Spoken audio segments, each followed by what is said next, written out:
اللهم صل وسلم وزد وبارك على سيدنا محمد. صلوا عليه. ما تنسوش لو عجبتكم القصة حطوا لايك وشير واشتراك في القناة. أنا اسمي سارة، عندي 27 سنة، بس عمري الحقيقي مش في البطاقة.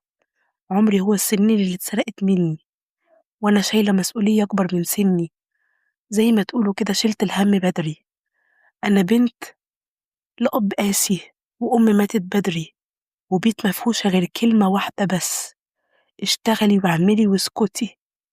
أمي ماتت وأنا عندي 14 سنة. اليوم ده مش ناسياه. البيت كان ساكت بطريقة تخوف، مفيش غير صوت بكاء إخواتي.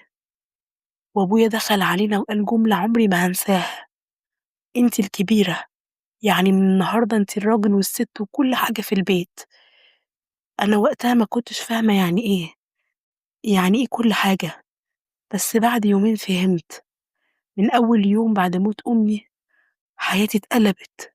صحيت الساعة 5 الفجر، أطبخ وأنضف وأجهز إخواتي عشان يروحوا المدرسة، وأحضر لهم السندوتشات، وأروح أنا المدرسة لو لحقت بقى، ولو ما لحقتش عادي. أبويا يقول لي البيت أهم. أبويا كان راجل كبير، مش كبير قوي في السن، بس راجل صحته كويسة، شغال باليومية، يرجع آخر اليوم مهدود. بس بدل ما يقول كلمة حلوة كان دايما يقول لي: انتي المسؤولة، لو حصل أي حاجة هتتحاسبي عليها. كأني مش بنته، كأني جهاز شغال 24 ساعة، حتى ما ينفعش يرتاح ولا يغلط.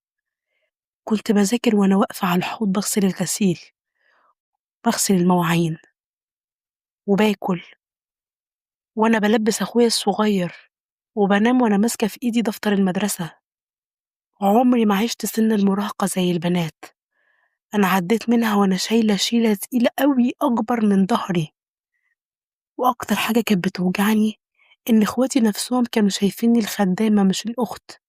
سارة اعملي، سارة هاتي، سارة روحي، سارة سارة سارة. وكنت بسكت عشان لو اتكلمت البيت كله هيقع فوق دماغي، ما أنا المسؤولة بقى. لحد ما كبرت ولقيت فجأة العمر عدى بيا وبقى عندي 26 سنة، والناس بدأت تسأل: إيه يا سارة، مش ناوية تتجوزي؟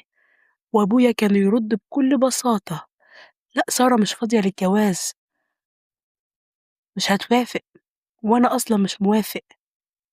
لأ، هو كان شايفني مش إنسانة، هو كان شايفني ماليش حياة، ماليش حق في أي حاجة.